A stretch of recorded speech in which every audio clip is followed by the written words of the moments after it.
La definición de independencia de eventos se extiende también para variables aleatorias de la siguiente forma.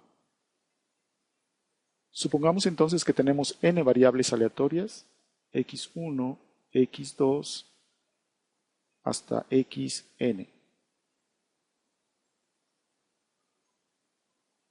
Variables aleatorias.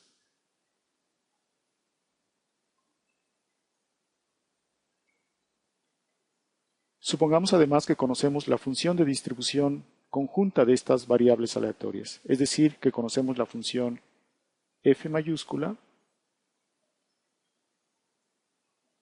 de x1 hasta xn. Entonces, esta es la función de distribución conjunta de estas n variables aleatorias. A partir de esta función, es posible calcular, como hemos estudiado antes, las correspondientes funciones de distribución marginales de cada una de estas variables aleatorias.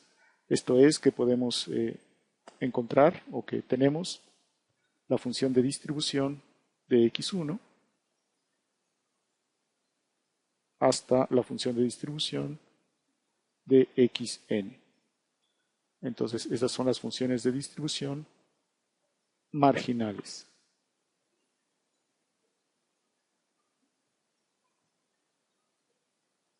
Con estos elementos podemos entonces establecer la definición de independencia de estas variables aleatorias de la siguiente forma. Entonces, las variables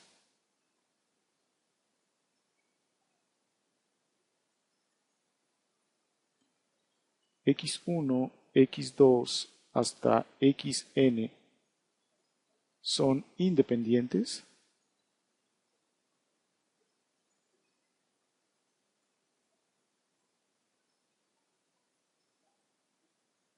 si se cumple la siguiente condición. La condición es que la función de distribución conjunta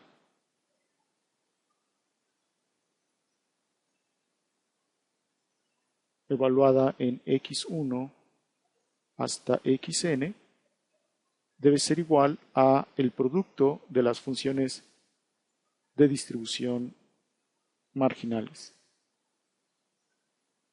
fxn en xn. Y esta igualdad debe cumplirse para cualesquiera números reales x1, x2 hasta xn.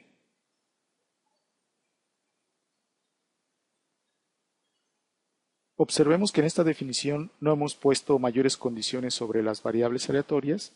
Estas pueden ser discretas, continuas o de cualquier otro tipo. Observemos además que para que no se cumpla la condición de independencia, es suficiente dar una colección de números reales en donde esta identidad no se cumpla para concluir que las variables aleatorias no son independientes. Por otro lado, cuando las funciones de densidad o de probabilidad existan, esta condición de independencia se puede escribir de manera equivalente de la siguiente forma.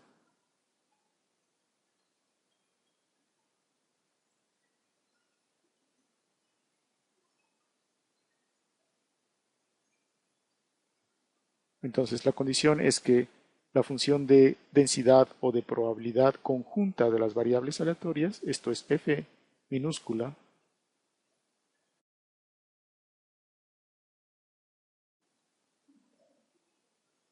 sea igual al producto de las funciones de densidad o de probabilidad marginales.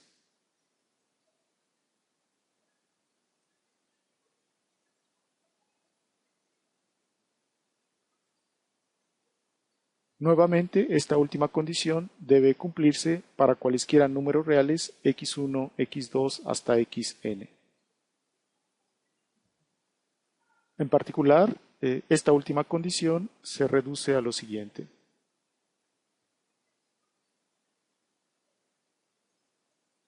Cuando las variables aleatorias son discretas, tenemos la condición siguiente. La probabilidad de que x1 sea igual a x1 y al mismo tiempo o de manera conjunta xn sea igual a xn esto debe ser igual a el producto de estas probabilidades. La probabilidad de que x1 sea x1 por la probabilidad de que xn sea igual a xn.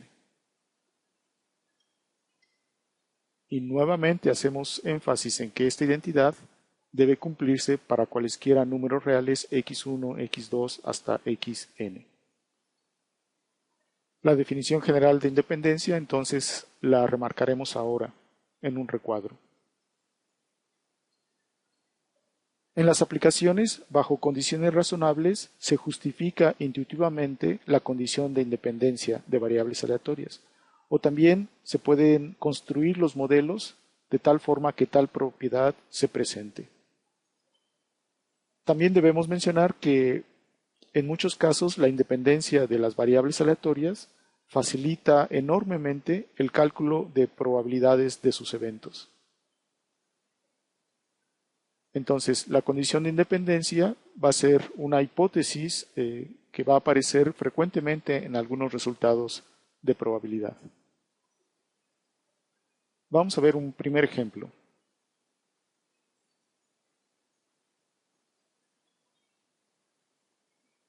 Ejemplo 1.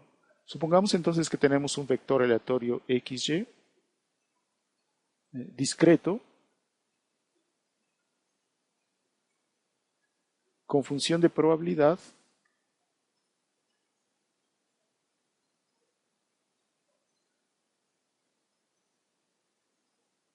dada por la siguiente tabla. Entonces, la variable aleatoria x toma los valores 0 y 1 y también y toma los valores 0 y 1 con probabilidad conjunta dada por las entradas de esta tabla. Podemos calcular las funciones de probabilidad marginales y estas van a estar dadas por las siguientes tablas. Entonces, la probabilidad de que x tome el valor 0 es 0.7, que tome el valor 1 es 0.3 y la probabilidad de que y tome el valor 0 es 0.6 y que y tome el valor 1 es 0.4. Entonces, vamos a considerar lo siguiente. Sabemos que la probabilidad de que x sea 0 y al mismo tiempo y sea 0 es 0.5 y por otro lado el producto de las probabilidades x0 y y0 es igual a 0.7 por 0.6. Esto es 0.42. Como estos dos números son distintos, podemos concluir lo siguiente.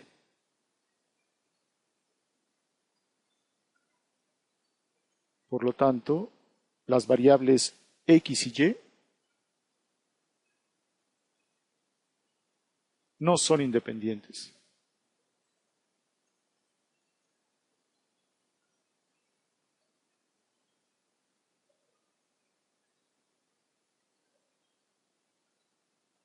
Vamos a ver un segundo ejemplo.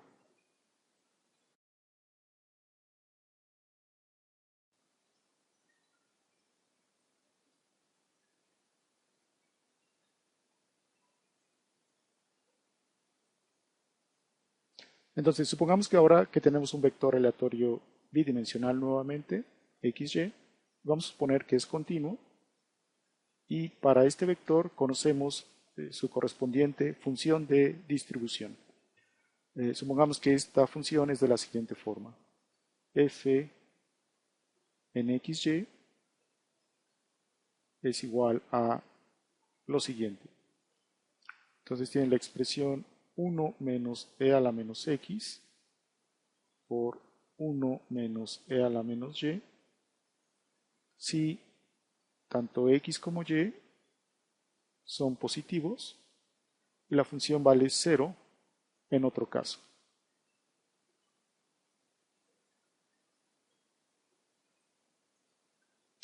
Entonces, se pueden calcular las funciones de distribución marginales y encontrar las siguientes expresiones.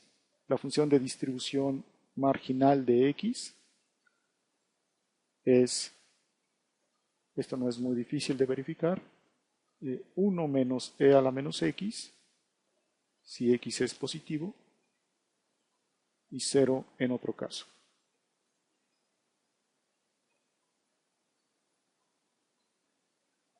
Por simetría o haciendo cálculos semejantes, la función de distribución de Y tiene la misma expresión. Esto es 1 menos e a la menos Y, si Y es mayor que 0, y vale 0 en otro caso.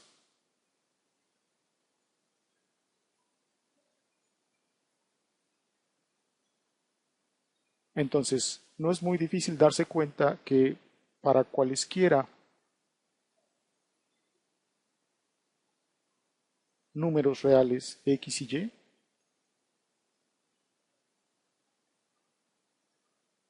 se cumple que la función de distribución conjunta evaluada en XY es igual al producto de las funciones de distribución marginales. Por lo tanto, podemos concluir que efectivamente X y Y son independientes.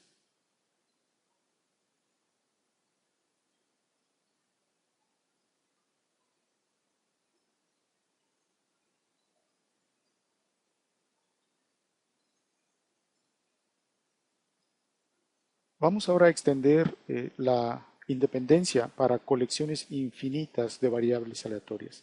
Esto es, supongamos que tenemos lo siguiente. Las variables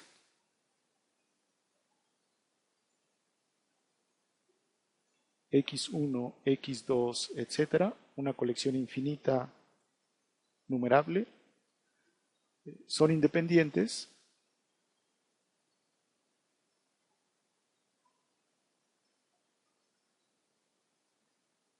si se cumple la siguiente condición. Si cualquier colección finita, cualquier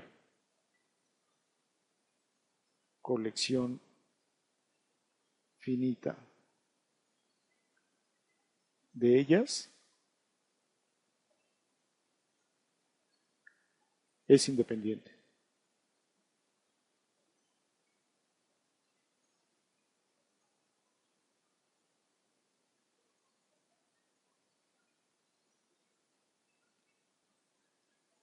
Así, vamos a decir que esta colección infinita de variables aleatorias es independiente si al tomar cualquier colección finita de ellas obtenemos una colección de variables aleatorias independientes. Esta hipótesis de independencia aparecerá en los enunciados de dos resultados importantes que veremos más adelante, que son la ley de los grandes números y el teorema central del límite.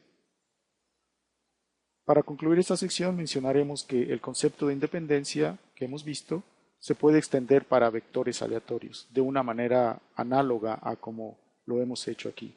Podemos definir la independencia de dos vectores aleatorios o de una colección finita de vectores aleatorios o bien de una colección infinita numerable de vectores aleatorios como en nuestra última definición.